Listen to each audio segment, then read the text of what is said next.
अब तो इन्हें मालूम पड़ा कि महाराज यज्ञ चल रहा है राजा बलि का। राजा बलि एक बहुत बड़ा यज्ञ कर रहे हैं।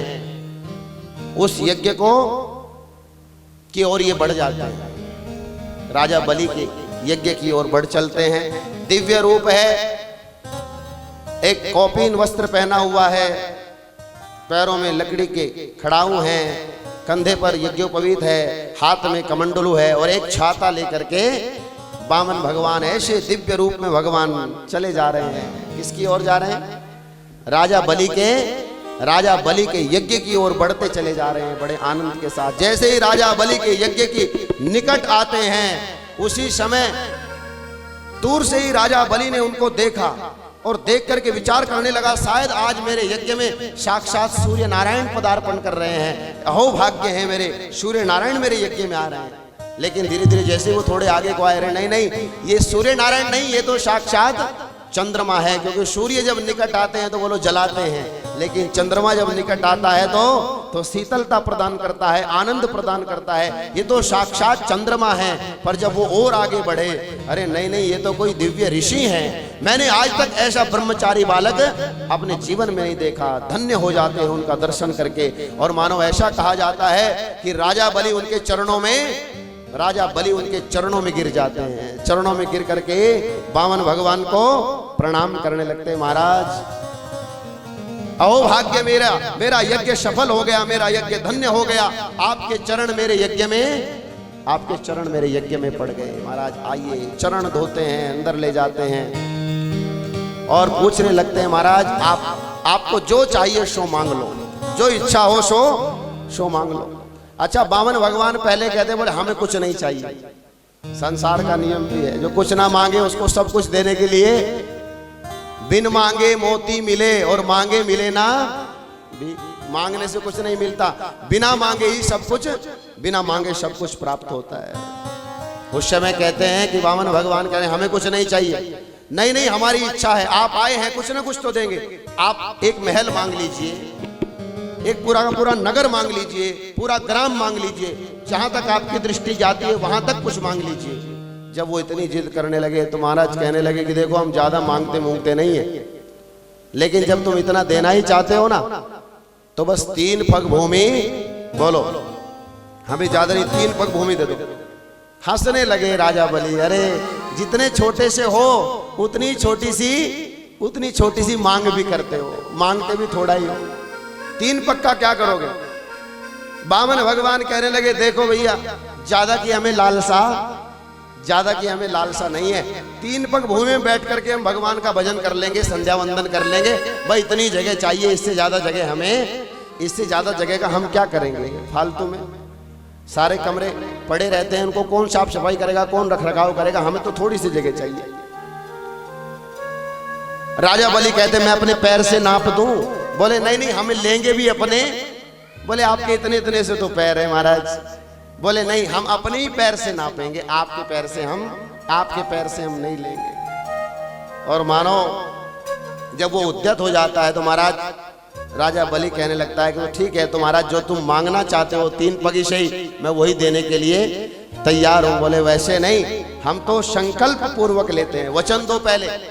तो राजा ने वचन दे दिया, अरे अगर आप एक पल में मुझसे ये 3 लोक भी मांग लेते तो मैं तुम्हें दे देता। आप इतनी छोटी सी जमीन के लिए 3 पग के लिए मुझसे वचन भरवाते हो। बोले ये नियम है, वचन तो भरना पड़ेगा। वचन देता हूं। वचन देने के बाद बोले ऐसे नहीं, संकल्प, ब्राह्मण है, ब्रह्मचारी है, संकल्प पूर्वक हमें दान दीजिए। कि तेरे द्वार खड़ा भगवान भगत भर दे रे झोली, भगत भर दे रे झोली। तेरे द्वार खड़ा भगवान भगत भर दे रे झोली, भगत भर दे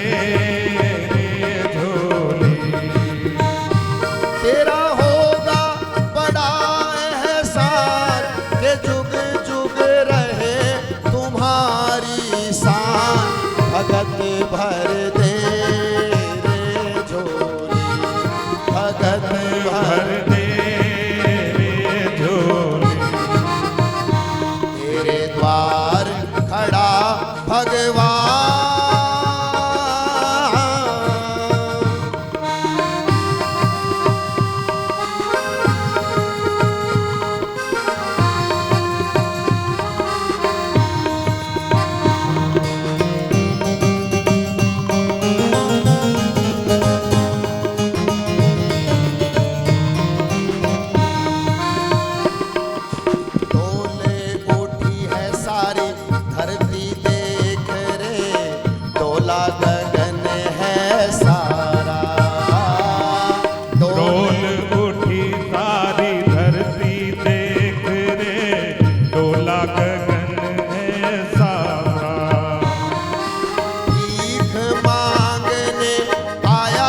भर दे रे झोली। तेरे द्वार खड़ा भगवान,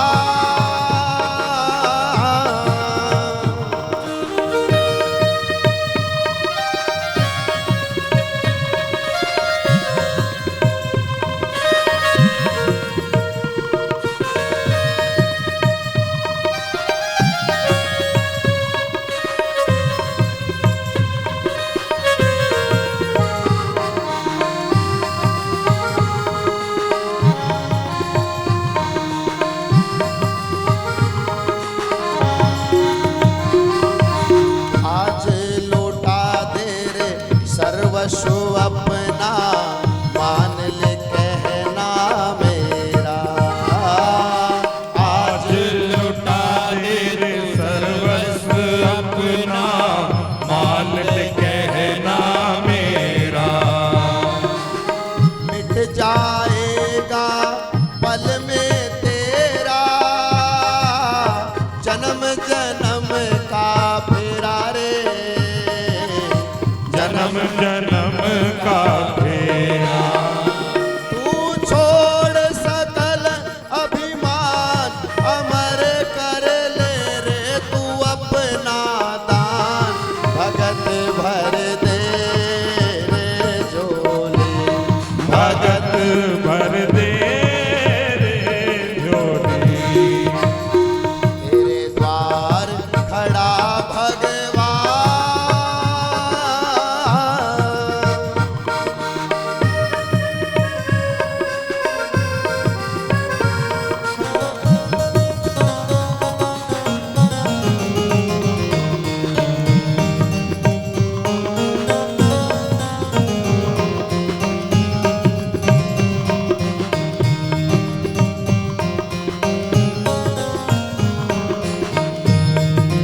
बाट बाट ये महल चौबारे, क्षण बंगुर है सारा।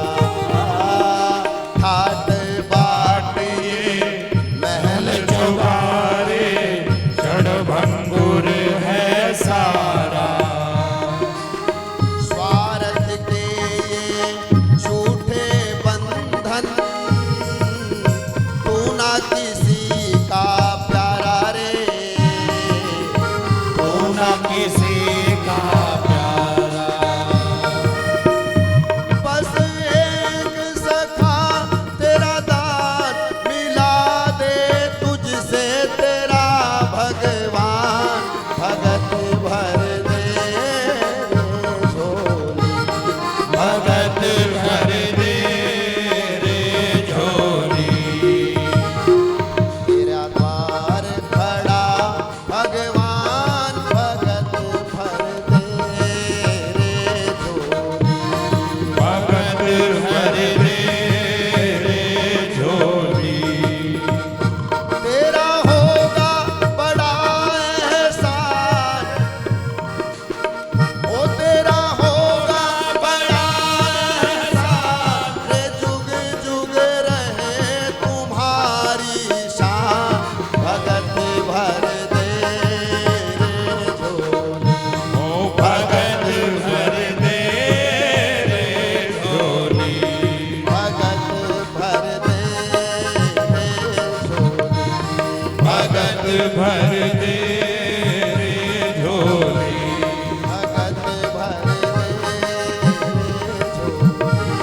भगत भर दे रे झोली। बोलिए वामन भगवान की जय। इस प्रकार वामन भगवान संकल्प पूर्वक जब दान लेने के लिए तैयार होते हैं, राजा बलि दान देने के लिए तैयार होता है, कमंडलों में से एक जल लेने लगता है। तो जैसे ही जल लेकर के संकल्प करना चाहता है तो शुक्राचार्य जी मना करने लगते हैं। शुक्राचार्य जी मना करने लगते हैं तो राजा बलि गुरुदेव से कह रहे हैं, गुरुदेव क्या कर रहे हो? आज तक तो वचन पर चलना सिखाया, आज वचन से बोलो, आज वचन से फिरना सिखा रहे हैं। आज राजा बलि ने गुरु की आज्ञा को अवज्ञा कर दिया, नहीं माने। जानते हो क्यों? क्योंकि जब गुरु सही रास्ता दिखाए और उसके बाद किसी लालच में फंस करके गलत रास्ता दिखाने लगे तो बोलो फिर गुरु की आज्ञा भी कई बार अवज्ञा करनी पड़ती। तो राजा बलि ने आज अवज्ञा कर दी। उन्होंने कहा गुरुदेव आज तो मैं वचन दे चुका हूं, अब मैं अपने वचन से नहीं फिर सकता, आपने ही सिखाया। अरे बोले तू इनको पहचानता नहीं है, ये विष्णु है, तुम्हारा सब कुछ ले लेंगे 3 पग में, तुम पहचान नहीं रहे इनको। बोले मैंने वचन दे दिया, अब मैं अपने वचन से फिर नहीं सकता, अपयश होगा, अपयश लेकर के मैं क्या करूंगा जी करके, इसलिए मैं तो संकल्प करूंगा।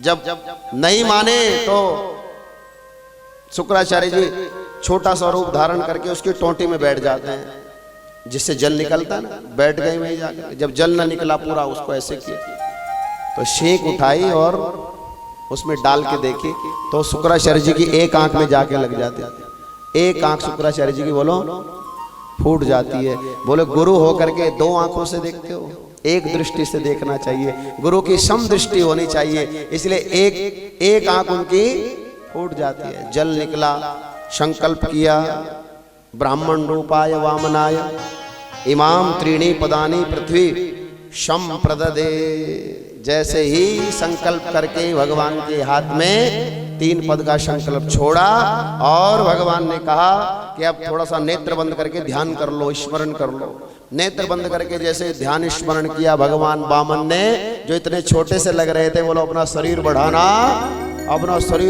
शुरू कर दिया। भगवान देखते ही इतने विशाल रूप में हो जाते हैं कि जब राजा बलि ने अपनी आंखें खोली तो वहां पैर ही पैर दिख रहा था बस महाराज, और पैर भी इतना बड़ा था कि पूरा पैर भी दिखाई। एक ही पग में मेरे प्रभु ने पूरी पृथ्वी को नाप लिया। दूसरा पैर स्वर्ग को भेदता हुआ ब्रह्मलोक तक चला जाता है। ब्रह्मलोक में जब भगवान का पैर पहुंचा तो ब्रह्मा जी ने देखा ठाकुर जी का चरण ब्रह्मलोक में आ गया। तत्काल कमंडलों से उस चरण का स्नान कराया। चरण का स्नान जब कराया, उससे स्नान करने के बाद जो जल आया वो वापस कमंडलों में ले लिया। मानो भगवान के श्री चरण से वहीं पर उसी समय गंगा जी प्रकट हो जाती है, जिस गंगा जी को ब्रह्मा जी ने अपने कमंडलों में रख लिया। 2 पग में सब कुछ नाप लिया, अब तीसरा पग तो कहां रखे महाराज? तीसरे पग के लिए तो कुछ बचा ही नहीं था। 2 पग में सब कुछ नाप लिया गया। अब तो बंदी बना लिया गया महाराज राजा बलि को बंदी बनाया गया, क्योंकि तुमने 3 पग भूमि देने का संकल्प किया, वचन दिया, और उसे पूरा 2 पर ही सब कुछ समाप्त हो गया। अब तीसरे में क्या दोगे? इसलिए तुम अपराधी हुए और तुम्हें अधोगति प्राप्त होगी, तुम्हारा अपयश होगा, तुम अपने संकल्प को पूरा नहीं कर पाए। सैनिक भगवान वामन को बंदी बनाने के लिए, उनसे युद्ध करने के लिए दौड़ते हैं, लेकिन राजा बलि ने उनको रोक दिया। उन्होंने कहा आज समय ठीक नहीं है, हमारे हक में आज समय नहीं है, आज तो प्रणाम करके ही काम चलाना है। और क्योंकि हमने जब इन्हें शुरू में ही प्रणाम कर लिया, अब हम इनको प्रणाम ही करेंगे। नतमस्तक हो जाते हैं। राजा बलि की पत्नी उनके पास आकर के खड़ी हो जाती है और बारंबार भगवान के चरणों में प्रार्थना करती है। अब कहते हैं दोनों मिलकर के भगवान के चरणों में प्रार्थना करने लगते हैं, प्रभु आप दयालु हो, कम से कम पहले हमारा संकल्प पूरा कराइए। आपने हमारी संपत्ति नापी है, पर बोलो जो संपत्ति के वारिस हैं उनको संपत्ति और संपत्ति के वारिस अलग अलग, तो आपने सारी संपत्ति ली है, अभी हम बचे हुए हैं। तो प्रभु हमारा वचन पूरा करने के लिए, हमारा संकल्प पूरा करने के लिए आप अपना तीसरा पग मेरे मस्तक पर रख दीजिए, मेरे ऊपर रख दीजिए प्रभु, कम से कम मेरा वचन तो पूरा हो जाएगा। और भगवान ने मानो कि वचन की लाज रखने के लिए, कृपा करने के लिए अपना तीसरा पग राजा बलि के मस्तक पर रख दिया, उनके सर पर रखा। और जैसे ही तीसरा पग मस्तक पर रखा, उसी समय राजा बलि का रूप दिव्य हो जाता है, क्योंकि उसने इतना बड़ा दान कर दिया था। उसके प्रभाव से उसकी आभा दिव्य हो जाती है, वाणी दिव्य हो जाती है, भगवान के चरणों में स्तुति करता है। भगवान कहते हैं कि मैं तेरे इस दिव्य दान से प्रसन्न हुआ हूं, संतुष्ट हुआ हूं, इसलिए मैं प्रसन्न होकर के तुझे इससे जैसा सुख इस स्वर्ग में तू भोग रहा था, उससे भी दिव्य लोक में तुझे सुतल लोक में दे दिया, पाताल में वास दे दिया कि पाताल में तुम्हारा इससे भी दिव्य ऐश्वर्य होगा, दिव्य ऐश्वर्य लोक तुम्हें प्रदान करता हूं प्रसन्न होकर के। अब प्रसन्न हुए तो भगवान के चरणों में प्रार्थना करते हैं, स्तुति करते हैं और फिर प्रसन्न होकर के कहते हैं अब तुम जो कुछ मांगना चाहते हो मांग लो। ये तो मैंने अपनी इच्छा से दे दिया, अब जो तुम मांगना चाहते हो सो मांग लो। और राजा बलि भगवान को प्रसन्न देख करके आज कहना चाहते हैं प्रभु अब देना ही चाहते हो तो अब ये वरदान दे दो कि मैं जब भी जिस भी द्वार से निकलूं आपका दर्शन मुझे, जो दिव्य स्थान आपने मुझे दिया है उस स्थान से जब भी जिस भी द्वार से निकलूं आपका दर्शन मुझे होता रहे। भगवान कहते हो दर्शन क्या, तूने तो मुझे बोलो, तूने तो मुझे अपने घर का द्वारपाल बना दिया, लेकिन भक्ति में बंद करके भगवान द्वारपाल बनने के लिए भी तैयार हैं। भगवान राजा बलि के द्वारपाल बन जाते हैं। वो जिस भी स्थान से निकलता है भगवान का ही दर्शन होता है, भगवान ही खड़े दिखाई देते हैं। और मानो प्रभु आप द्वारपाल नहीं, आप तो मेरे रक्षक हो, और आप मेरे नहीं, आप तो पूरे संसार के रक्षक हो, आप तो पूरे संसार के द्वारपाल हो। हमारी रखवाली करने वाला बोलो, हमारी रखवाली करने वाला कौन? जब हम सो जाते हैं हमें श्वास दिलाने वाला कौन? विचार कीजिए, हम दिन में कितने चिंतित रहते हैं, कितने परेशान रहते हैं। रात को सोते समय, आजकल सर्दी का मौसम है, बहुत भारी भारी रजाई के अंदर सोते हैं, कई बार उसमें कहीं लिपट गए अंदर और सांस ना आए तो बोलो सोते हो कुछ पता चलता है क्या? उसमें लिपटे रह जाए अंदर, सांस ना आए, वो मुख पर रखी जाए, नासिका पर रखी जाए। कई बार देखा होगा कि जब दिन में श्वास नहीं आता भी सूंघते रहते हैं लोग, तो नासिका खुली रहती है। रात को कौन सूंघाता है?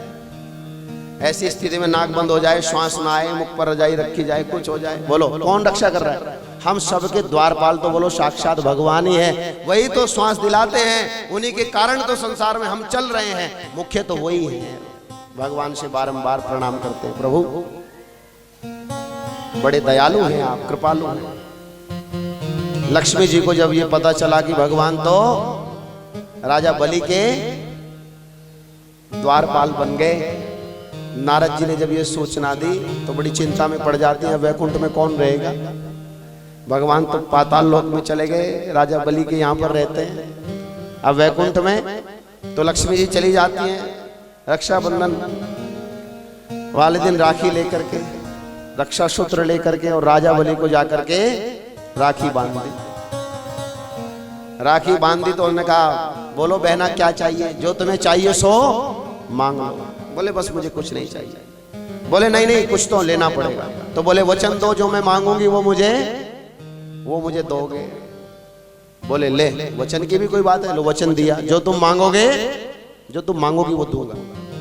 अब लक्ष्मी जी कहने लगी तो मुझे ज्यादा कुछ नहीं चाहिए, जो द्वारपाल खड़ा है ना भाई यही चाहिए।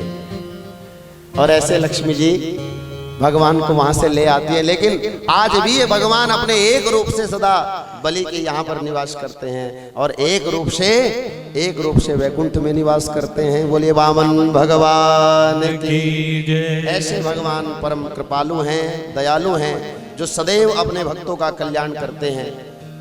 भगवान की दयालुता का पार नहीं पाया जा सकता। हमें तो बस केवल उनकी शरण में जाने की देर होती है। भगवान की कृपा करने में देरी नहीं लगाता।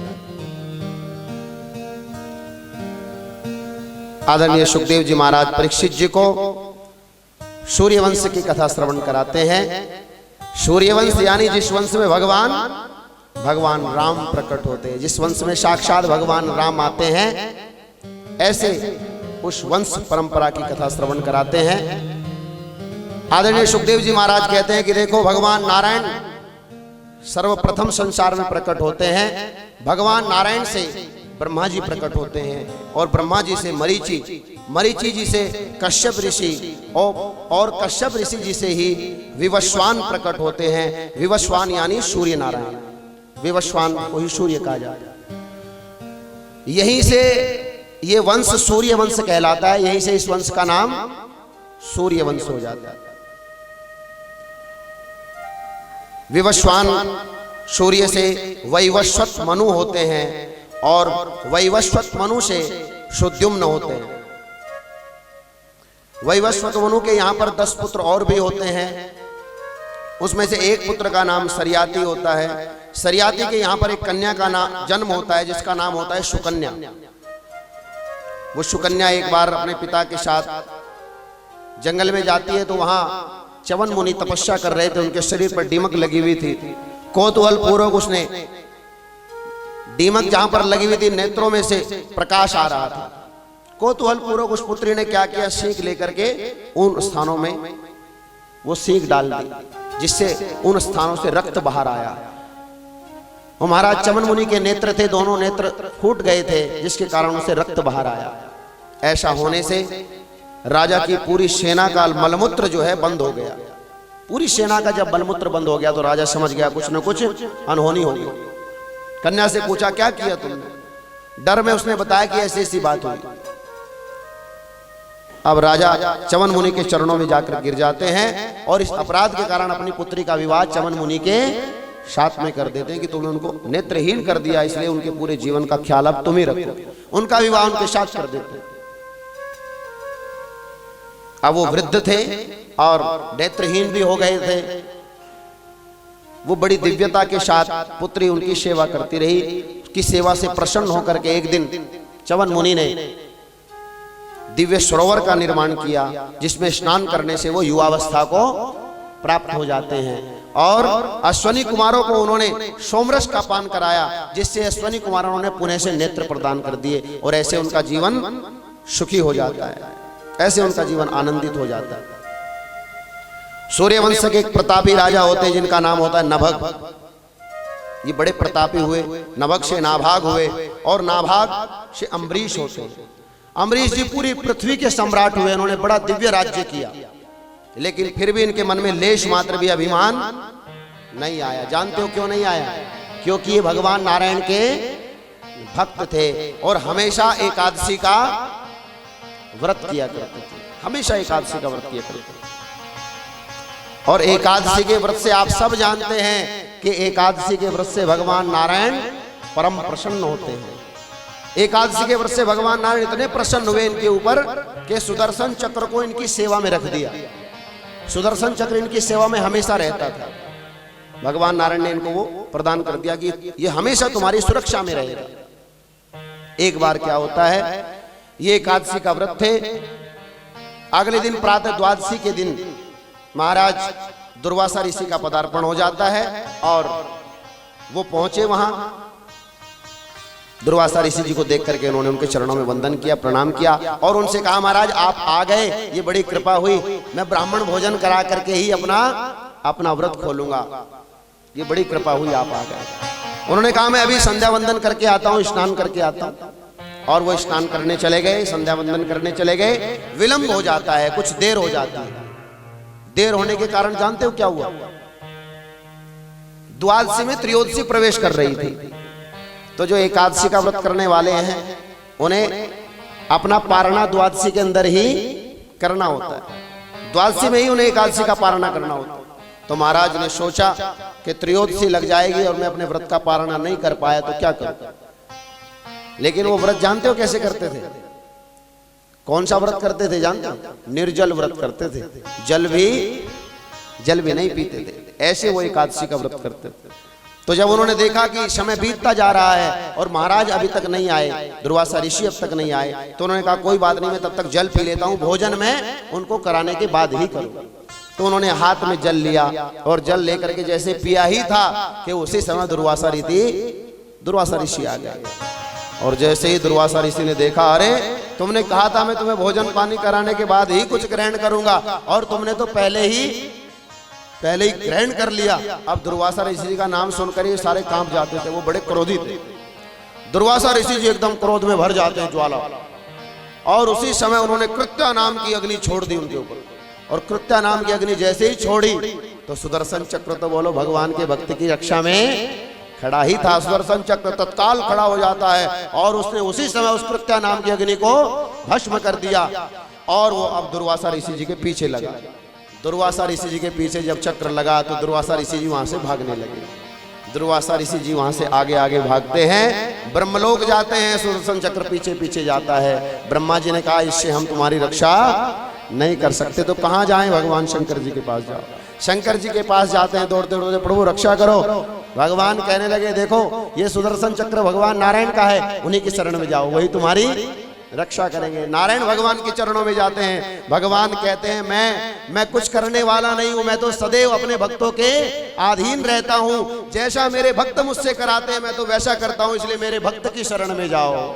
और फिर ये दौड़ते दौड़ते वहीं पहुंचते हैं जहां अम्बरीश जी खड़े हैं। जब अम्बरीश जी के पास आकर के उन्हें प्रणाम करने लगते हैं, अम्बरीश जी पहले दुर्वासा ऋषि जी के चरणों में गिर जाते हैं। महाराज मैं तो उस दिन से आज तक इसी प्रकार खड़ा हूं, जब तक आपको भोजन नहीं कराऊंगा तब तक भोजन नहीं करूंगा। उनके चरणों में गिर जाते हैं। ऐसे भगवान के भक्त होते हैं जो इतना सब कुछ प्राप्ति होने के बाद भी तनिक मात्र भी लेश मात्र भी अभिमान नहीं करते। आज की स्थिति तो यह है कि जरा सी कृपा हो जाए, जरा सी कृपा क्या हुई भैया, बोलो, पहचानना ही बंद कर देते हैं। अरे ये वही तो हैं जो कल हमें मिलते थे, आज तो ये हमसे बात भी नहीं करते। इनका तो चाल भी बदल गई, इनका तो रंग भी बदल गया, इनका तो बोलो इनका तो रूप भी बदल गया। ऐसे बदल जाते हैं लोग। लेकिन ध्यान रखना, जो खानदानी होते हैं ना, जो संस्कारवान होते हैं, खानदानी से मतलब होता है संस्कारवान, जो संस्कारवान होते हैं ना, कितना भी धन उनके जीवन में आ जाए, कितनी भी संपत्ति आ जाए, कितना भी मान सम्मान पद प्रतिष्ठा उनकी बढ़ जाए, लेकिन वो संस्कारवान लोग कभी भी बदलते नहीं है। वो प्रत्येक परिस्थिति में वैसे ही रहते हैं, वैसे ही उनका जीवन होता है। अम्बरीश जी वैसे ही सरल हैं, इतनी सारी शक्तियां होने के बाद भी चरणों में गिर गए और बार बार क्षमा मांगी, भोजन कराया, आशीर्वाद लेकर के बड़े आदर से उनको विदा करते हैं। ऐसे अम्बरीश जी होते हैं, इनका बड़ा यश फैलता है, बड़ा नाम होता है। इसी वंश परंपरा में आगे युवनाश होते हैं। युवनाश जी के यहाँ पर जब कोई संतान नहीं हुई तो यज्ञ किया गया। यज्ञ में अभिमंत्रित करके जल तैयार किया गया था। रात्रि में युवनाश यज्ञशाला में ही सो रहे थे। रात्रि में इन्हें प्यास लगी, जो जल अभिमंत्रित करके इनकी पत्नी के लिए तैयार किया गया था वो जल इन्होंने रात्रि में खुद ही पी लिया।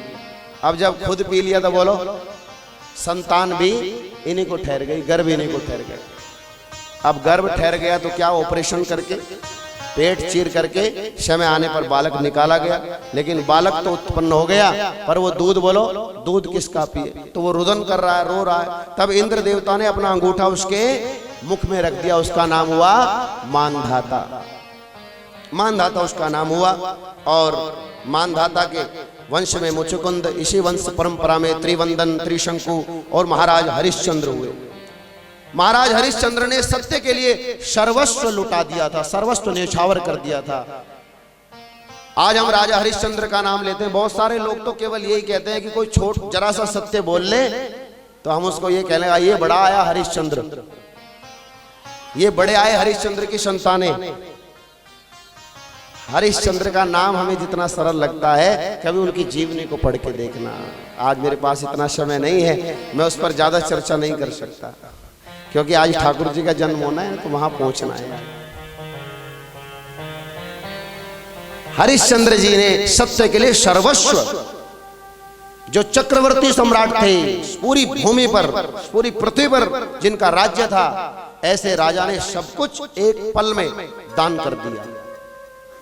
और सम्मुख नहीं, स्वप्न में दान कर दिया। उन्हें सपना आया, विश्वामित्र जी ने सपने में उनसे उनका राज्य मांग लिया और उन्होंने सपने में ही राज्य दान कर दिया। सपने में ये सारी वार्तालाप हुई। रात को सपना आया, उन्होंने राज्य मांगा, उन्होंने सपने में ही दे दिया। प्रातः काल वो सच में आ गए लेने। उन्होंने कहा राज जो सपना आया था और उस सपने में तुमने मुझे जो दान किया वो मैं लेने आ गया। और सपने में दिया हुआ दान भी उन्होंने तत्काल प्रदान कर दिया। ध्यान रखना, वो सपने में दिया हुआ दान उन्होंने उनको दिया, सर्वस्व दिया, सारी संपत्ति दी। खुद बिक गए, पत्नी बिक गई, बच्चा बिक गया। शमशान वासी होकर के, शमशान में डोम बन करके, पिंड खा करके, ऐसी स्थिति में चक्रवर्ती सम्राट ने अपना समय गुजारा।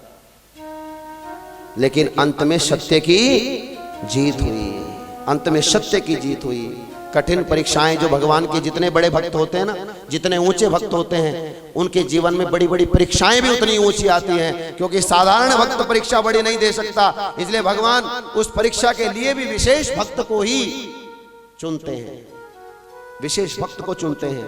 आज हम राजा हरिश्चंद्र का नाम अगर लेते हैं तो इसलिए लेते हैं क्योंकि उन्होंने अपने जीवन में इतनी कठोर व्रत लिया, इतना कठोर संकल्प लिया और उसमें सफल हुए, आज हम उनका नाम लेते हैं।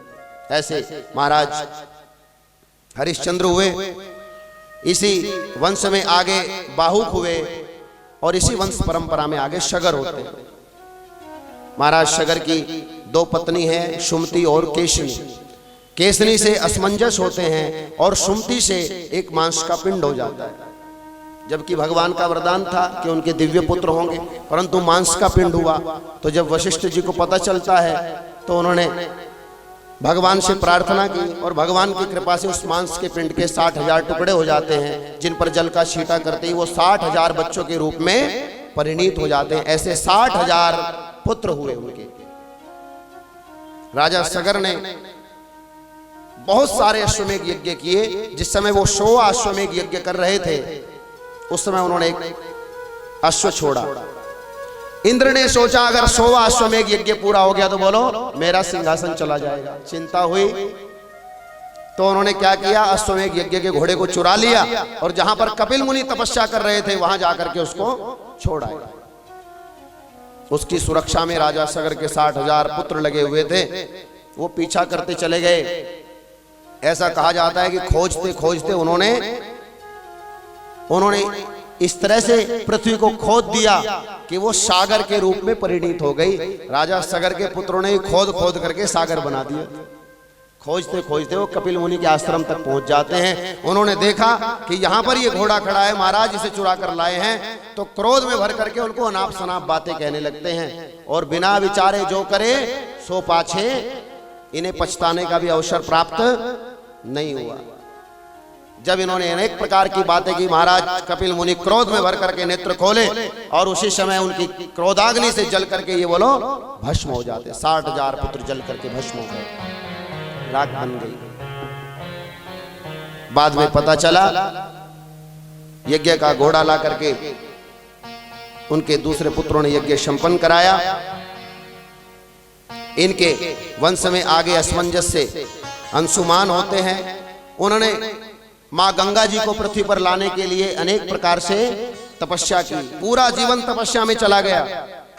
असमंजस जी के पुत्र दिलीप हुए, दिलीप जी ने तपस्या की, पूरा जीवन तपस्या में गया, गंगा जी नहीं आए। तीसरी पीढ़ी में भगीरथ जी आते हैं।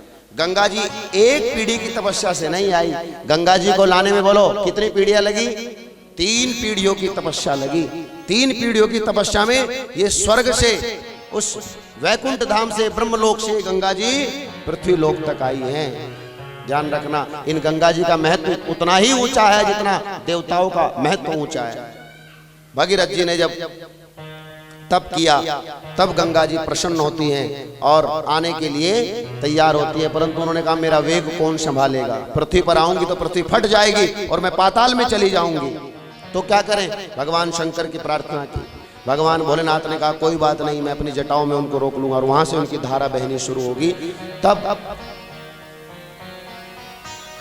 भगीरथ जी की प्रार्थना पर गंगा जी भगवान शंकर की जटाओं में आई और वहां से फिर वो पृथ्वी पर बहने लगती हैं। तब आगे आगे भगीरथ जी चलते हैं और पीछे पीछे उनके गंगा बहती हैं। जब उनके 60,000 पुत्रों की जो भस्म वहां पड़ी थी, उसको छूते हुए गंगा जी चलती हैं तो उनको तत्काल मुक्त कर देती है। कई हजार वर्ष पहले जो भस्मीभूत हुए थे, आज गंगा जी ने उनका स्पर्श मात्र किया और उसी समय तत्काल उनको मुक्ति मिल जाती है कि गंगे तेरी रे लहरिया भव से तरणी, गंगे तेरी रे लहरिया भव से तरणी, भव से तरणी ओ मैया संकट हरणी, भव से तरणी ओ मैया संकट हरणी, गंगे तेरी रे लहरिया भव से तरणी, गंगे तेरी रे लहरिया भव से तरणी। विष्णु चरण से निकली गंगा ब्रह्म चरण से निकली गंगा ब्रह्म कमंडल आई। और शंकर जी की बीच जटा में लहर लहर लहराई। शंकर जी के बीच जटा में लहर लहर लहराई। ओ गंगे तेरी रे लहरिया भव से तरणी। गंगे तेरी रे लहरिया भव से तरणी। भव से तरणी हो मैया संकट हरणी। भव से तरणी ओ मैया संकट हरणी। ओ गंगे तेरी रे लहरिया भव से तरणी। गंगे तेरी लहरिया भव से तरणी। तेरी रे लहरिया भव से तरणी। ओ गंगे तेरी लहरिया भव से तरणी। पाप नासनी है जग जननी तेरा नाम बताते। पाप नाशनी है जग जननी तेरा नाम बताते। जो जन गंगा जी में नहाते सीधे स्वर्ग को जाते। जो जन गंगा जी में नहाते सीधे स्वर्ग को ओ जाते। गंगे तेरी रे लहरिया भव से तरणी। गंगे तेरी रे लहरिया भव से तरणी। भव से तरणी हो मैया संकट हरणी। भव से तरणी ओ मैया संकट हरणी। ओ गंगे तेरी रे लहरिया भव से तरणी। गंगे तेरी रे लहरिया भव से तरणी। तेरी रे लहरिया भव से तरणी। ओ गंगे तेरी रे लहरिया भव से तरणी। बोलो गंगा मैया की जय। और ऐसे गंगा मैया ने उनको तार दिया। और आज भी गंगा मैया में इतनी शक्ति है, इतना उनका प्रभाव है। आज भी जब हम गंगा जी में स्नान करते हैं तो सारे पाप जल के भस्म हो जाते हैं। आज भी जब अपने पूर्वजों की जब वो भस्मी लेकर के, जब उनकी वो फूल लेकर के, उनके अस्थियां लेकर के गंगा जी में डालते हैं तो वो तत्काल मुक्त हो जाते हैं और भगवान के श्री चरणों में उन्हें स्थान मिल जाता है। भगीरथ जी के वंश में खटवांग होते हैं। इन्हीं के आगे वंश में दीर्घबाहु और दीर्घबाहु के यहाँ रघु होते हैं। महाराज रघु ने अपने वचन की इतनी कीर्ति फैलाई कि सूर्य वंश से इस वंश का नाम आगे बोलो रघुवंश हो जाता है। इतने उन्होंने वचन पालन किया धर्म पूर्वक कि इस वंश का नाम रघुवंश हो जाता कि रघुकुल रीति सदा चली आई। रघुकुल रीत सदा चली आई। प्राण जाई पर वचन न जाई। प्राण जाए पर वचन न जाई। मंगल भवन अमंगल हारी। मंगल भवन अमंगल हारी। प्रभु सुदशरथ अजीर बिहारी। प्रभु सुदशरथ अजिर बिहारी। ऐसे इस वंश की इतनी कीर्ति फैलती है वचन पालन में कि यहीं से इस वंश का नाम रघुवंश हो जाता है। रघुकुल रीति सदा चली आई। प्राण जाए पर वचन न चला जाए, प्राण चले जाए। और इस वचन का पालन आगे शब्द ने किया। महाराज दशरथ जी ने किया, राम जी ने किया, शब्द ने किया। कहते हैं महाराज रघु जी के वंश में आगे कई पीढ़ियों के बाद इस वंश परंपरा में महाराज दशरथ होते हैं। दशरथ जी बड़े तेजस्वी राजा हैं। इनकी 3 रानियां हैं, लेकिन इनके यहां पुत्र नहीं हुआ। कौशल्या, कैकेयी और सुमित्रा 3 रानियां हैं, लेकिन अभी इनके यहां कोई संतान नहीं हुई, पुत्र नहीं हुआ। उससे अभी तक तो क्योंकि दशरथ ही हैं, अपनी इंद्रियों को रथ रखा है, बड़े तेजस्वी राजा हैं, धर्म पूर्वक राज्य कर रहे हैं अपने पूर्वजों के समान। लेकिन जब किसी समय एक बार अपने कानों के पास के बाल सफेद देखे तो चिंता में पड़ जाते हैं। और जब चिंता में पड़ जाते हैं तो बोलो चिंता को दूर करने वाले कौन? चिंता को दूर करने वाले सद्गुरु। सद्गुरु की शरण में जाते हैं। जब कोई चिंता होती है ना जीवन में तो फिर सद्गुरु की शरण में जाना पड़ता है। गुरु नहीं आते, गुरु की शरण में खुद जाना पड़ता। वैसे वशिष्ठ जी हर कार्य के लिए अयोध्या पहुंचते हैं, सब कार्य कराते हैं, लेकिन जब कोई चिंता राजा को खाती है तो राजा स्वयं गुरु के घर पहुंचते हैं, गुरु के कुटिया में पहुंचते हैं, उनके आश्रम में पहुंचते हैं। आज गए, उनके चरणों में जाकर के प्रणाम किया, उनका उतरा हुआ चेहरा देख करके वशिष्ठ जी पहले ही समझ जाते। राजन क्या हुआ? उन्होंने कहा महाराज बाल सफेद निकल आए, बुढ़ापे ने धीरे धीरे घेर लिया है, लेकिन अभी तक इस वंश का, इस राज्य का कोई वारिस नहीं है, कोई दीपक नहीं दिखाई देता। बाहर प्रकाश है लेकिन मेरी आंखों में अंधेरा है। आप ही कृपा कीजिए।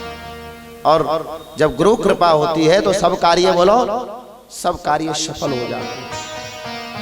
आदरणीय गुरुदेव वशिष्ठ जी की कृपा से उनके सानिध्य में पुत्रेष्टि यज्ञ का आयोजन कराया जाता है, जो श्रृंगी ऋषि के द्वारा हुआ। पुत्रेष्टि यज्ञ का कार्य किया जाता है और पुत्रेष्टि यज्ञ में साक्षात अग्नि देवता जब खीर लेकर के प्रकट होते हैं, यज्ञ का वो हवि लेकर के प्रकट होते हैं, तो तीनों रानियों में वो बराबर बांट दिया जाता है। तीनों रानियों में बांट दिया जाता है। तीनों रानियां गर्भवती हो जाती हैं। प्रकाश फैल जाता है पूरी अयोध्या में। पूरी अयोध्या दुल्हन की तरह सजाई जाती है। पूरा आनंद होता है, उत्सव होता रहता है। तीनों रानियां गर्भवती हुई है। धीरे धीरे समय आता जा रहा है। भगवान राम को कि वो सूर्य वंश में आए हैं, इसलिए दिन के ठीक 12 बजे वो जन्म लेते हैं। और भगवान कृष्ण क्योंकि चंद्रवंश में आते हैं तो रात्रि के, भगवान क्योंकि प्रकाश में आए हैं, इसलिए बहुत जल्दी से राम जी, बोलो राम जी को समझना बहुत ज्यादा देर नहीं लगती। राम जी को बड़ी सरलता से समझा जाता है, बड़ी सरलता से उनका नाम लिया जाता है, बड़ी सरलता से उनके चरित्रों को श्रवण किया जाता है। लेकिन भगवान कृष्ण क्योंकि रात के अंधेरे में आए हैं, अंधकार में आए हैं, बोलो अंधकार में किसी को पहचानना, बोलो कितना मुश्किल होता है। प्रकाश में कोई आए तो जल्दी से पहचान लेते हैं, और अंधकार में कोई आए तो जल्दी से पहचाना नहीं जाता। पर भगवान तो बदल बदल के आते हैं, एक जैसी स्थिति में कभी नहीं आते। जो आपने श्रवण कर लिया, जरूरी नहीं भगवान उसी रूप में आए, उससे अतिरिक्त और किसी रूप में भी भगवान आपके घर में कभी भी आ सकते हैं। लेकिन आशा हमें अपने हृदय में रखनी पड़ती है।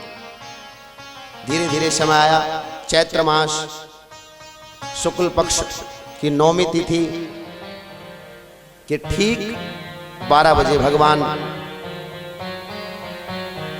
राम के रूप में प्रकट होते हैं। बोले श्यावर रामचंद्र भगवान की जय। 9वीं तिथि मधु मास पुनीता, शुक्ल पक्ष अभिजीत हरि प्रीता। शुक्ल पक्ष अभिजीत हरि प्रीता। 9वीं तिथि मधु मास पुनीता, शुक्ल पक्ष अभिजीत हरि प्रीता। शुक्ल पक्ष शुक्ल पक्ष के अभिजीत मुहूर्त में दिन के ठीक 12 बजे मध्याह्न में भगवान राम प्रकट होते हैं। और मानो भगवान भोलेनाथ जब माता पार्वती को ये कथा सुना रहे हैं तो देवी से कहते, देवी देखा सामने कुछ दिखाई पड़ा? बोले क्या प्रभु? बोले सामने देखो कि भय प्रकट कृपाला दीन दयाला कौसल्या हितकारी हर्षित महतारी मुनि मनहारी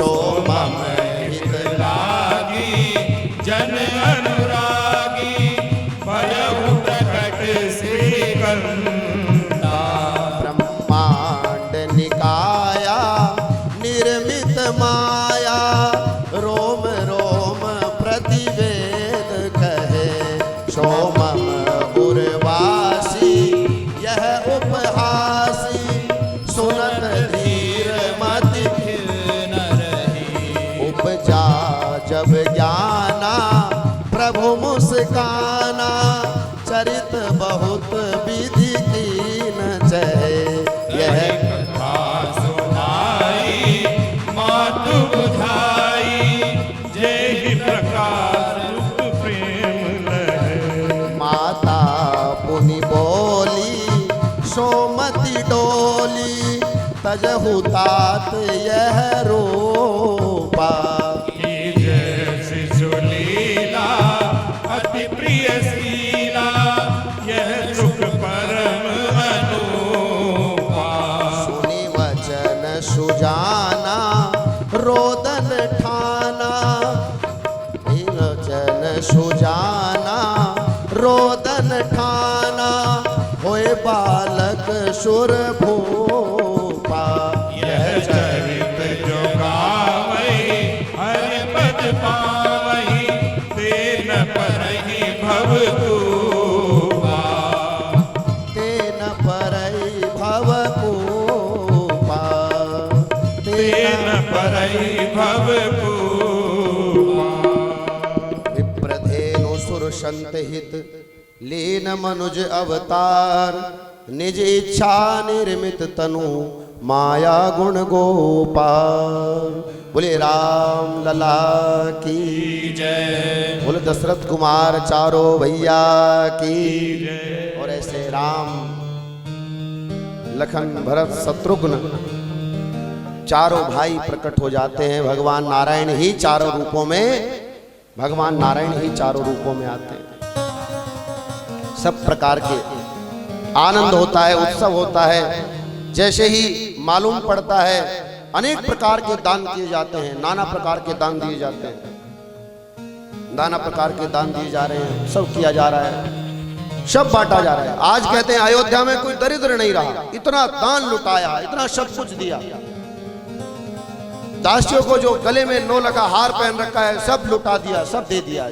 इतनी प्रसन्नता, इतने हृदय में आनंद छा जाता है।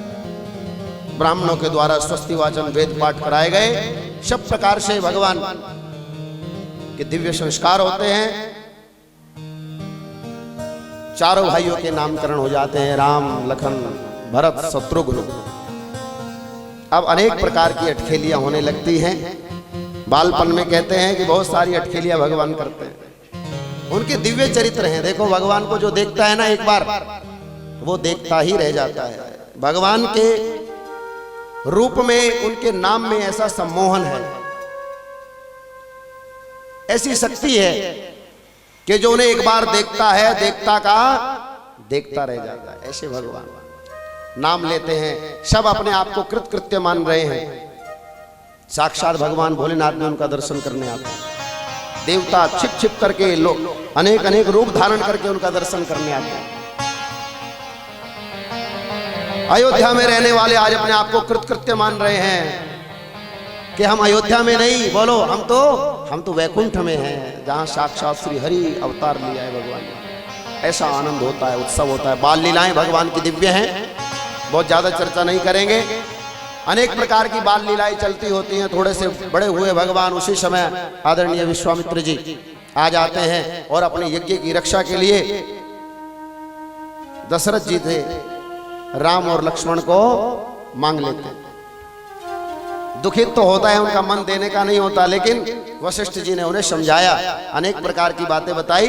तब उन्होंने अपने पुत्रों को, राम जी को, लक्ष्मण जी को विश्वामित्र जी के यज्ञ की रक्षा के लिए भेज दिया। विश्वामित्र जी के साथ जाते हैं, जाते जाते भगवान ने ताड़का का उद्धार कर दिया। अनेक प्रकार के राक्षसों का यज्ञ की रक्षा करते हुए उद्धार किया। समय आने पर जब मिथिलापुरी से विश्वामित्र जी के पास निमंत्रण पहुंचता है धनुष यज्ञ का, तो विश्वामित्र जी अपने साथ में भगवान राम और लक्ष्मण जी को लेकर के भी जनकपुरी की ओर जाते हैं।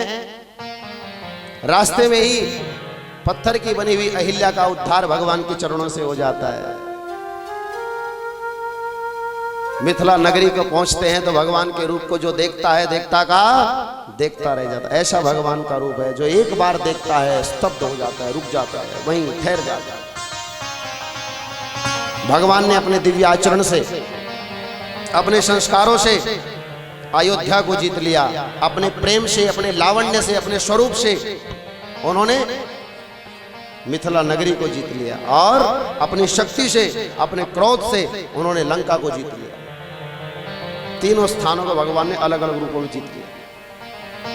वहां पर बड़े बड़े राजा लोग आए हुए होते हैं, किसी से धनुष भंग नहीं होता, क्योंकि वो तो साक्षात भगवान भोलेनाथ का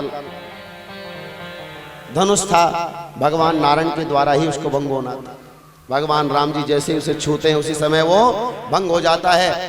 माता सीता जी भगवान राम जी के रूप में उनको पति रूप में वर लेती हैं। भगवान राम जी का विवाह होता है, चारों भाइयों का विवाह हो जाता है। बड़े आनंद के साथ अयोध्या में आते हैं।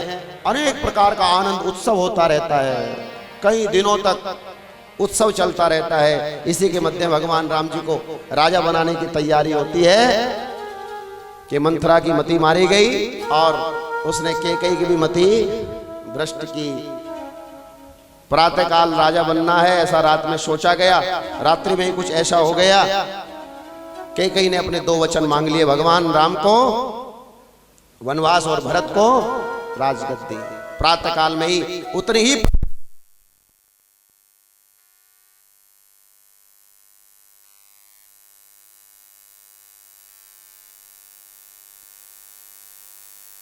रामचंद्र भगवान की। भगवान राम जी को वनवास मिलता है। जितनी प्रसन्नता से वो राज्य को स्वीकार कर रहे थे, उतनी ही प्रसन्नता से उन्होंने वनवास को स्वीकार किया। भगवान राम, लक्ष्मण और सीता जी वनवास की ओर बढ़ चलते हैं। उस समय उनकी मित्रता निषाद राजगुह से हो जाती है। उनका बड़ा मान सम्मान किया। केवट जो भगवान का बड़ा भक्त है और अब से नहीं कई जन्मों से भगवान का भक्त है, उनकी बड़ी दिव्य लीला होती है। भगवान बढ़ते चले जाते हैं, ऋषियों को प्रणाम करते हुए आगे बढ़ते हैं। ऋषियों को दर्शन देते हुए बड़ा उनका जीवन आनंदित करते हैं, अपनी कुटिया बनाते हैं और वहां पंचवटी में निवास करते हैं। उसी मध्य में रावण मौका पाकर के माता सीता जी का हरण करता है और भगवान राम उनकी खोज में निकलते हैं।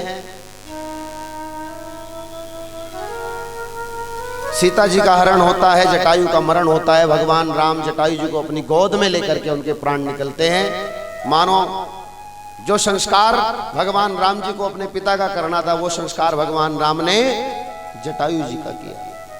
उनके निमित्त वो सारी क्रियाएं की। सबरी की कुटिया पर पहुंच जाते हैं। न जाने कब से सबरी भगवान की, बोलो कब से वो उनकी राह देख रही है। बचपन से ही सबरी भगवान की राह देख रही है। गुरु का वचन था भगवान आएंगे। प्रभु मैं उन्हें पहचानूंगी कैसे, भगवान की कैसे पहचान करूंगी? बोले तुम्हें पहचानने की जरूरत नहीं है।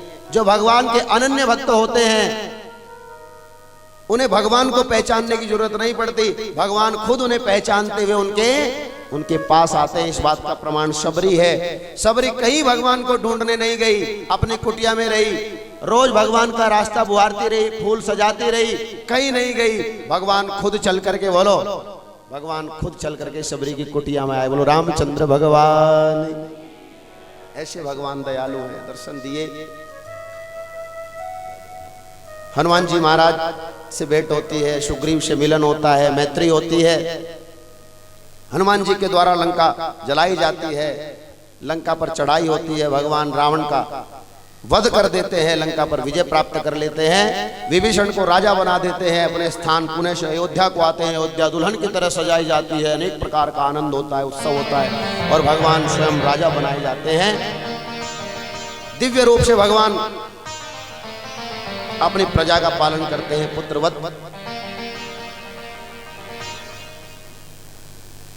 ऐसे हजारों वर्षों तक भगवान ने दिव्य राज्य किया और फिर भगवान देवताओं की प्रार्थना पर अपने स्वधाम को प्रस्थान करते हैं। ऐसे भगवान की दिव्य, देखो ऐसे तो राम कथा बहुत बड़ी है, श्रीमद् भागवत जी तो सप्ताह में पूर्ण हो जाती है, लेकिन श्री राम कथा तो बोलो नवान पारायण हो तो 9 दिन में, और उसमें भी केवल सारांश कहना पड़ता है। लेकिन इतने सूक्ष्म में ही आप भाव समझिए कि भगवान के दिव्य चरित्र हैं और भगवान राम के रूप में मर्यादा प्रस्तुत करते हैं, मर्यादा प्रकट करते हैं। भगवान राम कहना चाहते हैं कि जो मैंने किया वो आप कीजिए, और जो मैंने कृष्ण रूप में आकर के कहा वहां मैंने जो किया वो नहीं करना। कृष्ण रूप में आकर के जो मैंने कहा वो करना है, और राम रूप में आकर के जो मैंने किया वो करना है। ये भगवान की मर्यादा है। यहां मर्यादा पुरुषोत्तम भगवान है, साक्षात उनका शील है, उनका स्वरूप है, उनकी दिव्यता है। और राम कथा श्रवण करने के बाद ही हम भगवान श्री कृष्ण की कथा सुनने के अधिकारी बनते हैं। इसलिए प्रथम हमें भगवान राम की कथा श्रवण करनी पड़ती है, क्योंकि राम जी सरल हैं, सीधे हैं, और वो सीधे सीधे समझ में आ जाते हैं।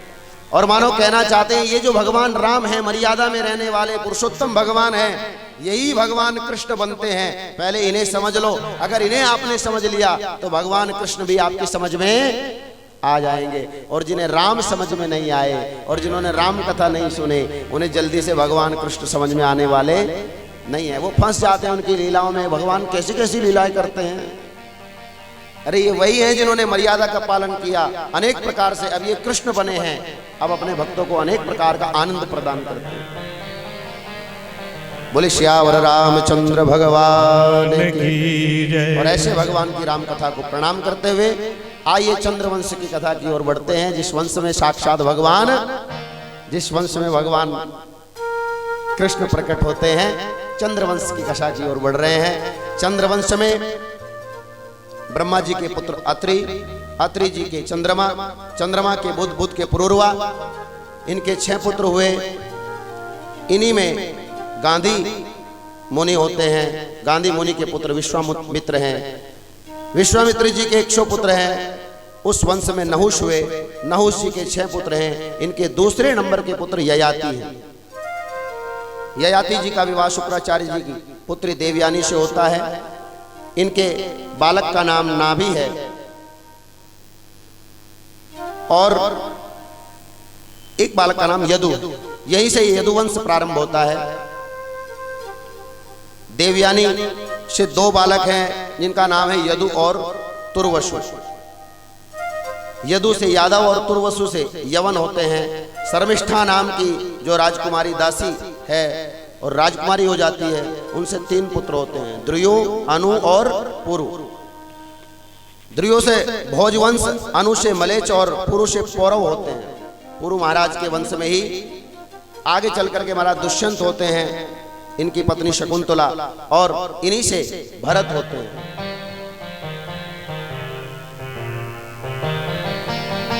भरत जी के इसी वंश में आगे रंतिदेव होते हैं, जो बड़े ही दानवीर हुए। दानवीरता में उनका बड़ा नाम होता है। रंतिदेव जी के वंश में आगे कुरुवंश प्रारंभ होता है, जिसमें कौरव और पांडव होते हैं। यदु महाराज के वंश में देवमीढ़ हुए। कई पीढ़ियों के बाद देवमीढ़ होते हैं। इनकी 2 पत्नियां हैं। एक पत्नी से 2 पुत्र होते हैं, अर्जन्य और पर्जन्य। दूसरी पत्नी से शूरसेन पुत्र होते हैं। पर्जन्य से 9 पुत्र हुए, जिनको नवनंद कहते हैं। इन्हीं में एक नंद बाबा है जो गोकुल में है। शूरसेन के पुत्र हैं वसुदेव और पुत्री कुंती है। वसुदेव जी की 7 पत्नियां थी, जिसमें दूसरे नंबर की रोहिणी और सबसे छोटी देवकी है। इन्हीं देवकी के गर्भ से 8वीं संतान के रूप में साक्षात भगवान नारायण कृष्ण अवतार में आते हैं। और अनेक प्रकार से पृथ्वी का भार उतार करके अपने स्वधाम को चले जाते हैं। बोलो कृष्ण कन्हैया लाल की। जब ऐसे कथा सुनाई तो आदरणीय परीक्षित जी हाथ जोड़ करके गुरुदेव को कहने लगते हैं, गुरुदेव आपने सारी कथाएं बड़े आनंद के साथ सुनाई हैं, सारी कथाएं बड़े अच्छे से सुनाई हैं, लेकिन जिन भगवान कृष्ण ने मेरी रक्षा की, मेरे पूर्वजों की रक्षा की, जिनका साथ उन्हें हमेशा मिलता रहा, उनकी कथा सुनाने में आपने बहुत आपने बहुत कंजूसी कर दी। उनकी कथा विस्तार से कहो। तब कहते हैं मथुरा के बड़े यशस्वी राजा थे उग्रसेन, उनके यहाँ पुत्र नहीं था। तब उन्होंने तपस्या की। तपस्या के प्रभाव से उनकी पत्नी गर्भवती होती। गर्भवती स्थिति में वो जंगल में चली जाती है, जिसके कारण किसी राक्षस की छाया उनके गर्भ पर पड़ जाती है, जिससे उनका गर्भ जो है वो दूषित हो गया। और समय आने पर जब उनके गर्भ से वो बालक उत्पन्न हुआ तो वो कंस था। ऋषियों ने, ज्योतिषियों ने बताया कि ये धर्म को हानि पहुंचाने वाला होगा, धर्म को नष्ट करने वाला होगा। तो इस भय से उग्रसेन जी ने क्या किया, उसको लपेट लिया और पानी में बहा दिया।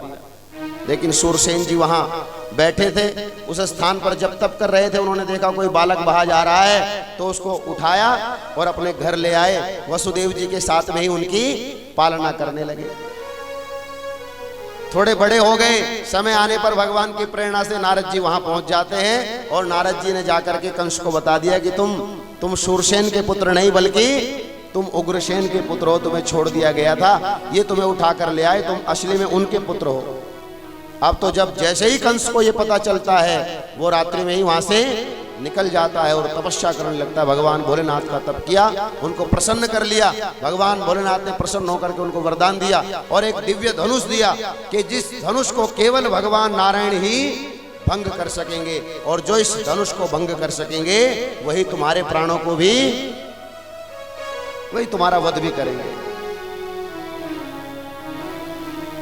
तब कहते हैं कि वरदान लेकर के ताकतवर हो गया, आकर के इसने मथुरा पर आक्रमण किया और महाराज अपना प्रभाव बना लिया। उग्रसेन जी को जेल में डाल दिया, अपने आप राजा बन करके बैठ जाता है। अनेक प्रकार के धर्म कर्म इसने सारे बंद करा दिए। बोले अब कोई धर्म कर्म नहीं होगा, सब मेरा नाम लेंगे, सब मेरा नाम जपेंगे। इस प्रकार की स्थिति हो गई। उग्रसेन के भाई हैं देवक, यानी इसके चाचा की बेटी देवक की बेटी है देवकी। इसके मन में विचार आता है कि मैं देवकी का विवाह कर दूं, तो देवकी का विवाह इसने वसुदेव जी के साथ में, देवकी का विवाह जो है बड़े आनंद के साथ वसुदेव जी के साथ में कर देता है। विदाई के समय इतना प्रेम भी था कि स्वयं उन दोनों को बिठा करके विदा करने के लिए खुद जाता है। लेकिन जब विदा करने के लिए चल पड़ता है, उसी समय आकाशवाणी होती है, कंस तो जिसे लेकर के बड़े प्रेम से विदा करने के लिए जा रहा है, इसी देवकी का 8वां पुत्र तुम्हारा काल होगा।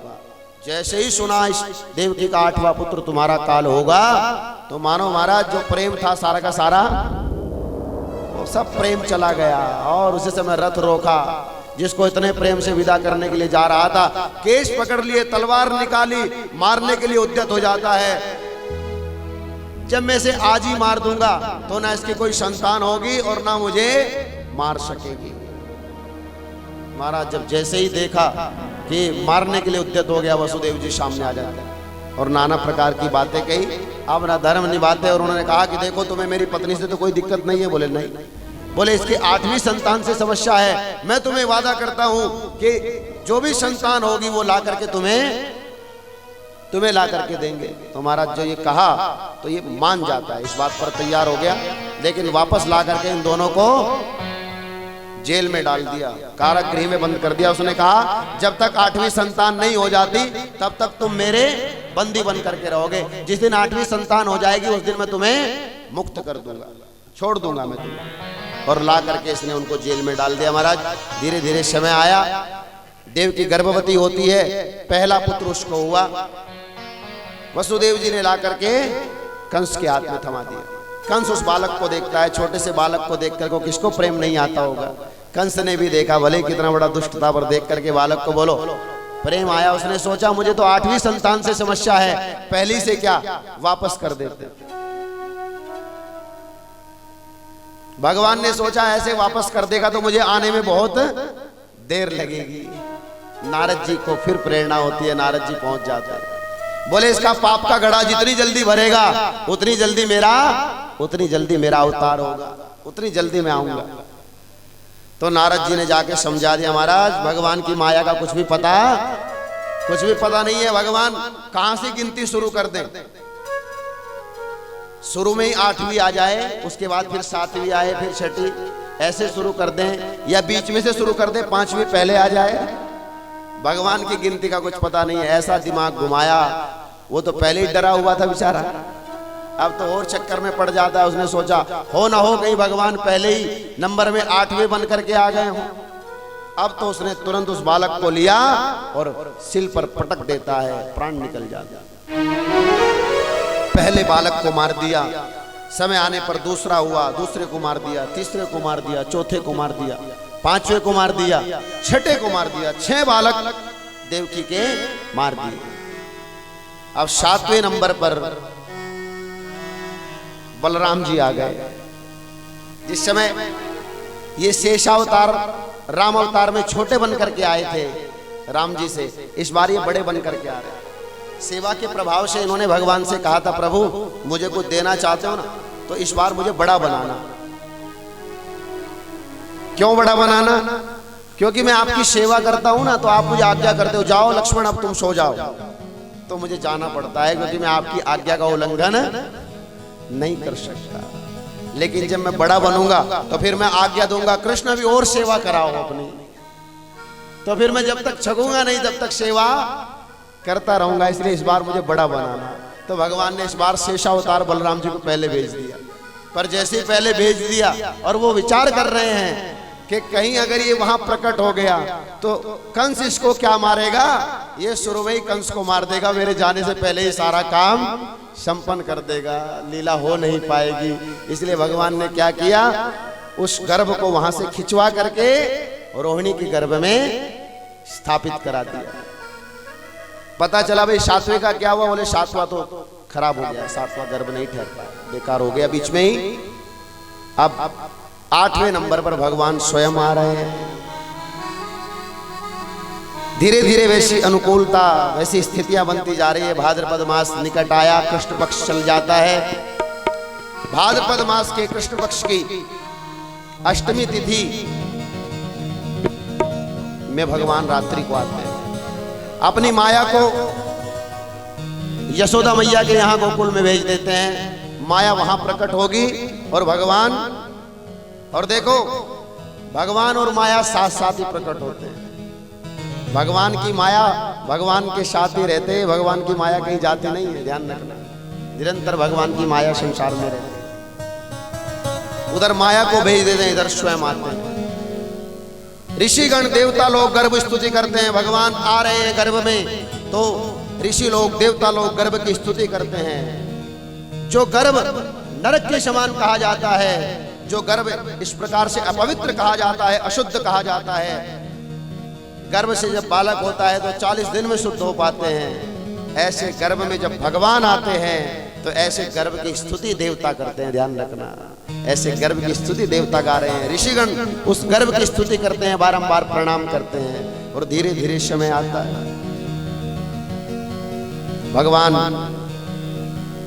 भाद्रपद मास कृष्ण पक्ष की अष्टमी तिथि के रात्रि के ठीक 12 बजे, जब कोई नहीं जगा होता, केवल वसुदेव जी, देवकी और एक और जगह है, एक चंद्रमा जगह है, बस ये 3 ही जगह थे। बाकी सब सो रहे थे।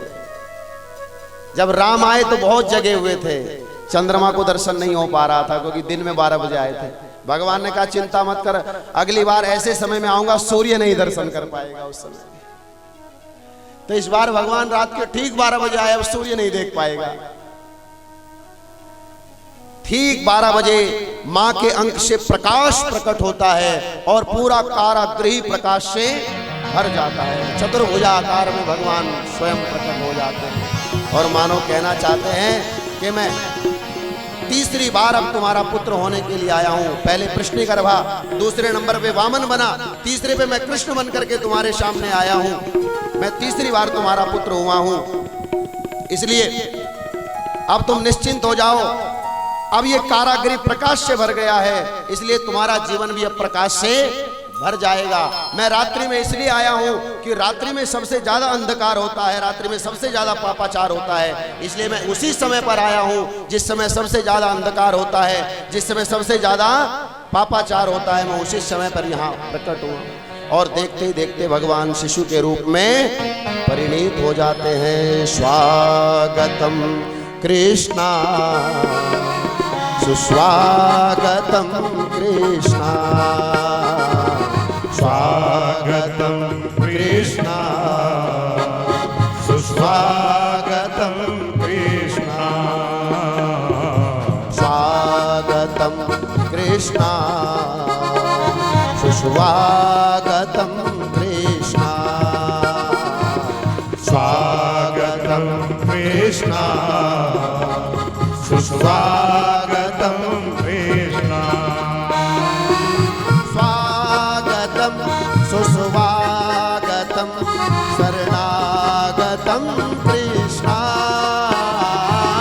स्वागतं सुस्वागतं शरणागतं कृष्णा, स्वागतम कृष्णा सुस्वागतम कृष्णा,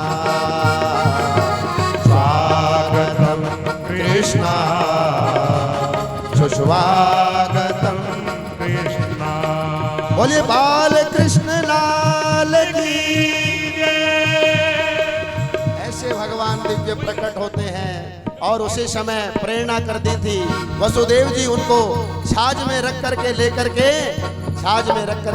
के चल देते हैं।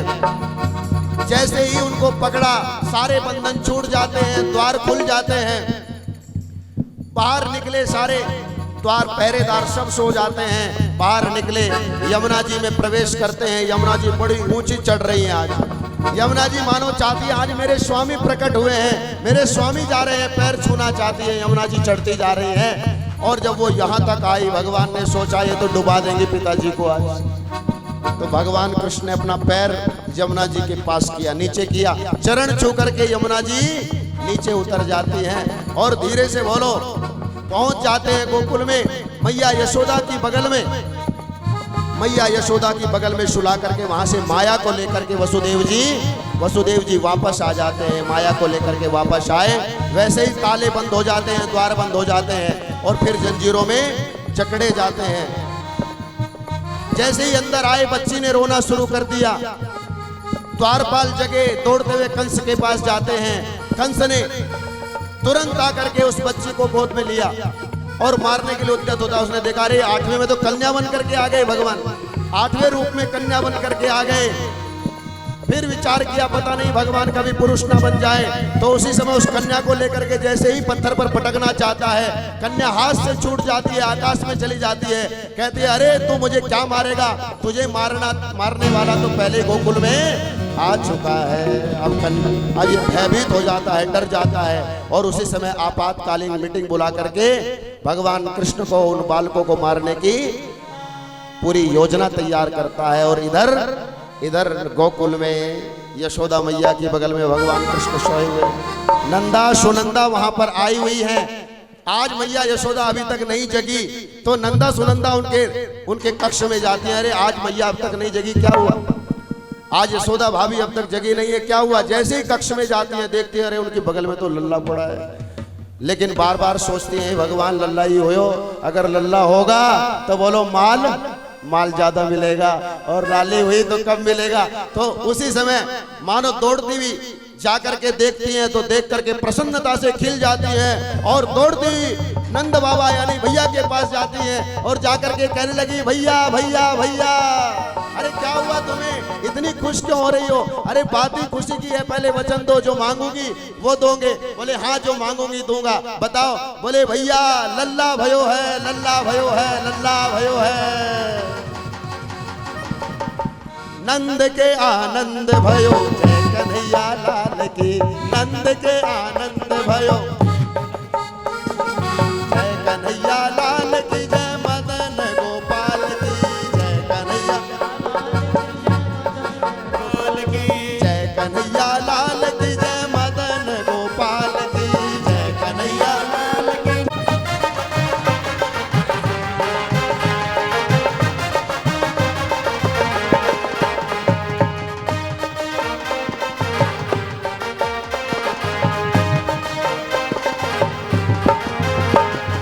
पूरा गोकुल श्रृंगार करता है, गायें श्रृंगार करती हैं, बछड़े श्रृंगार करते हैं।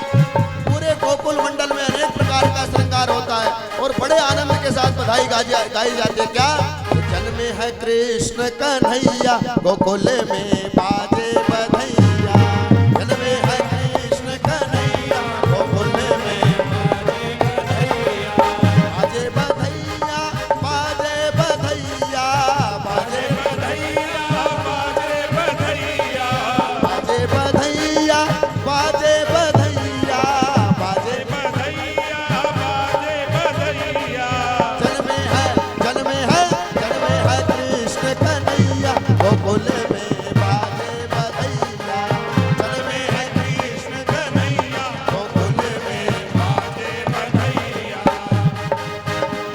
वीणा बजाते नारद आए, वीणा बजाते नारद जी आए, नारद जी आए बधाई गाए, नारद जी बधाई गाए, नारद जी आए बधाई गाए, नारद जी बधाई गाए।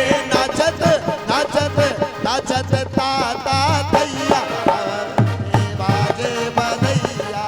नाचत ताता भैया गोकुल में बधैया, बाजे बधैया, बाजे बधैया, बाजे बधैया बाजे बधैया।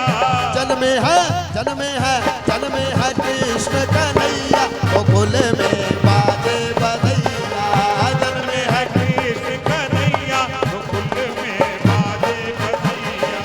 नंद बाबा जी घोड़े बाटे, नंद बाबा बाटे घोड़े बाटे, वो तो हाथी बाटे, घोड़े हाथी बाटे।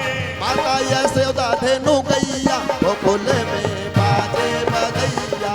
माता यशोदा धेनु गैया, मध में बाजे बधैया, बाजे बधैया, बाजे बधैया, बाजे बधैया बाजे बधैया। जन्मे है कृष्ण कन्हैया, गोकुल में बाजे बधैया। जन्मे है कृष्ण कन्हैया, गोकुल में बाजे बधैया।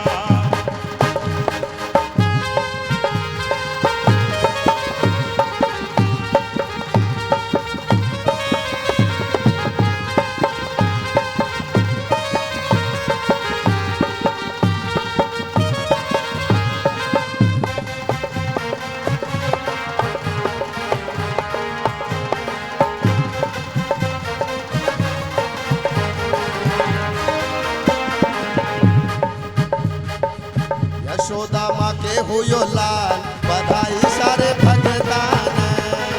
यशोदा माँ को धन्य हुयो है, आज यो अंगनो धन्य भयो है, कृष्ण चंद्र को जन्म भयो है। कृष्ण चंद्र आज यो अंगनो धन्य भयो है, आज यो अंगनो धन्य भयो है। कृष्ण चंद्र को जन्म भयो है।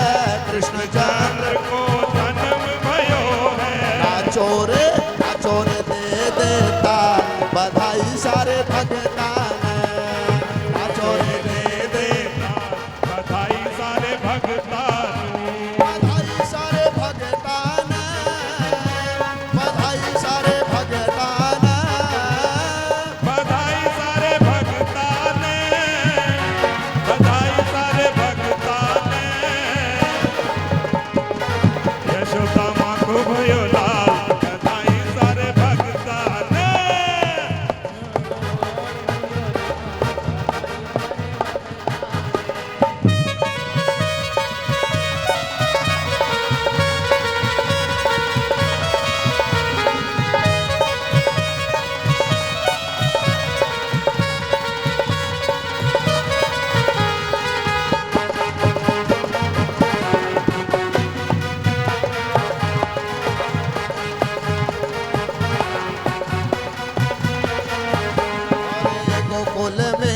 आज धूम मची है, गोकुल में आज धूम मची है, आनंद की यहाँ झड़ी लगी है, आनंद की यहाँ घड़ी लगी है। हो गया हो गया हो गया गोकुल निहाल, बधाई सारे भगता ने।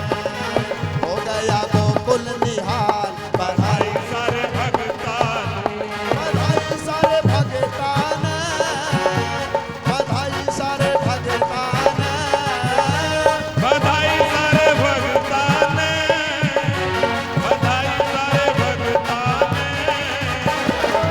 यशोदा यशोदा माँ के हुयो लाल, बधाई सारे भगता ने।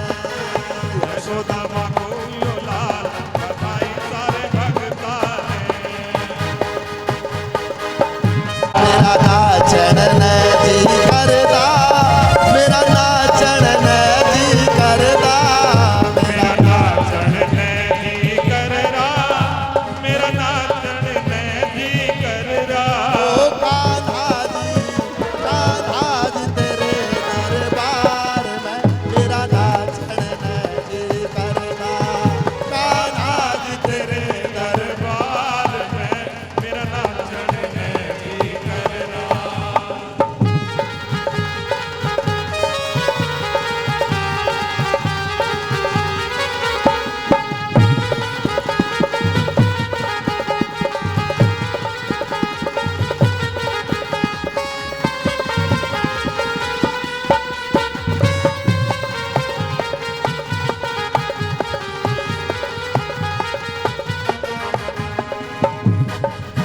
तेरी सूरत प्यारी प्यारी, सूरत पे मैं बलिहारी।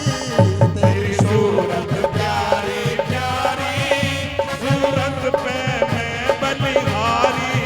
तेरी सूरत प्यारी प्यारी, सूरत पे मैं बलिहारी।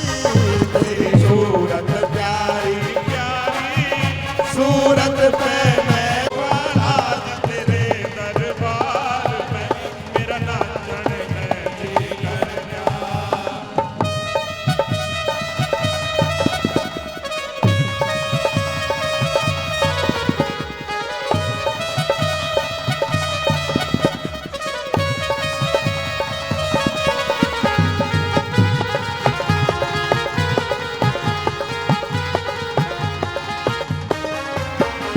बोलिए नंद के लाला की, बोलिए यशोदा लाल की, बोलिए आनंद कंद भगवान की।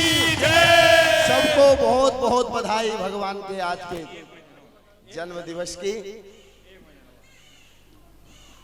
कि मिलकर खुशी मनाए हम, आज दिन खुशियों वाला आया। मिलकर खुशी मनाए हम, आज दिन खुशियों वाला आया। मिलकर खुशी मनाए हम, आज दिन खुशियों वाला आया। मिलकर खुशी मनाए हम, आज दिन खुशियों वाला आया। सब मिल नाचे गाए हम, आज दिन खुशियों वाला आया। सब मिल नाचे गाए हम, आज दिन खुशियों वाला आया। मिलकर खुशी मनाए हम, आज दिन खुशियों वाला आया। मिलकर खुशी मनाए हम, आज दिन खुशियों वाला आया। झूम रहा है गगन खुशी से, नाच रही है धरती। घूम रहा है गगन खुशी से नाच रही है धरती। बांध के घुंघरू घर में आई, खुशियाँ छम छम करती। बांध के घुंघरू घर में आई, खुशियाँ छम छम करती। फूल फूले अब फूले नहीं समाए हम, आज दिन खुशियों वाला आया। फूले नहीं समाए हम, आज दिन खुशियों वाला आया। मिलकर खुशी मनाए हम, आज दिन खुशियों वाला आया। मिलकर खुशी मनाए हम, आज दिन खुशियों वाला आया।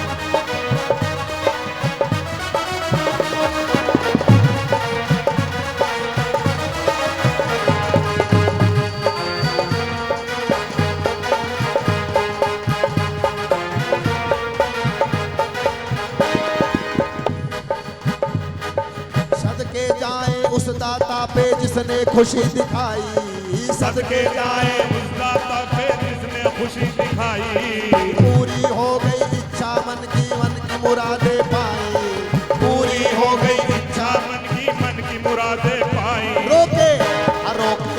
रुकाए हम, आज दिन खुशियों वाला आया, रोके नहीं रुकाए हम, आज दिन खुशियों वाला आया, सब मिल नाचे गाए हम, आज दिन खुशियों वाला आया, सब मिल नाचे हम, आज दिन खुशियों वाला आया। मैं नचना, मेरी नचना, मैं नचना मोहन देना, आज मैनू नच लैण दे, मैनू नचना मोहन दे, नाल आज मैनू नच लैण दे, नच लैण दे नी मैनू नच लैण दे, नच लैण दे नी मैनू नच लैण दे, नच लैण दे नी मैनू नच लैण दे, नच लैण दे नी मैनू नच लैण दे। मैनू नचना, ओ मैनू नचना, मैनू नचना मोहन देना, आज मैनू नच लैण दे। ओए नी मैं नचना मोहन दे नाल, आज मैनू नच लैण दे।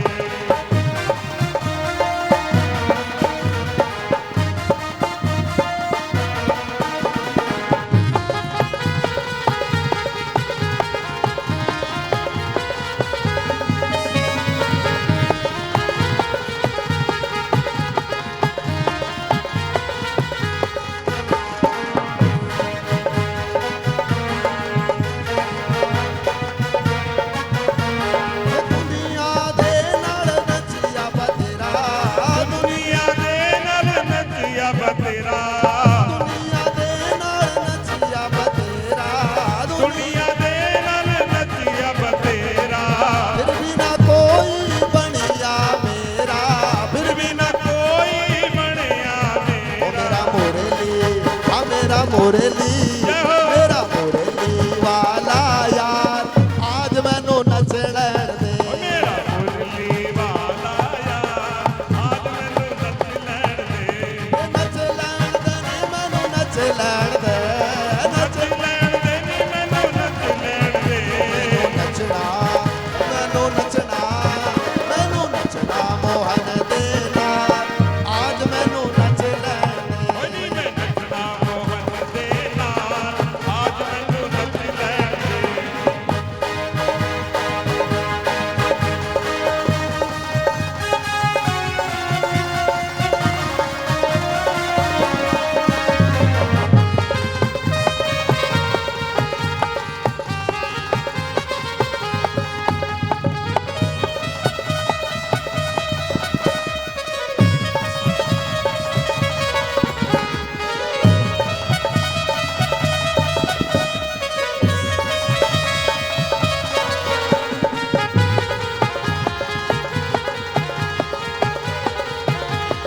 बोलिए वृंदावन बिहारी लाल की, बोलिए बाल कृष्ण भगवान की, बोलिए आज के आनंद की।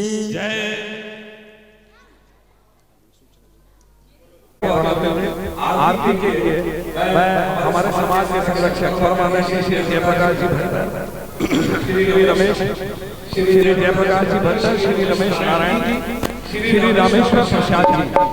आरती के लिए मैं आप सभी को जजमान परिवार के साथ व्यास मंच पर आमंत्रित करना चाहता हूँ। श्री रमेश नारायण जी, श्री रामेश्वर प्रसाद जी राठी, श्री जयप्रकाश जी भट्टर। पंडित जी से मेरा आग्रह है कि आज थाली की व्यवस्था दो कर दीजिए। जजमान परिवार उधर, श्री रामेश्वर प्रसाद जी और हमारे संरक्षक श्री जयप्रकाश जी भट्टर। मेरा आपसे आग्रह है कि किसी भी कार्यक्रम की शोभा बड़ों से होती है, तो आप इधर से आइए, बताओ इधर से। श्री बनारसी दास जी, श्री मनोज मंदन जी,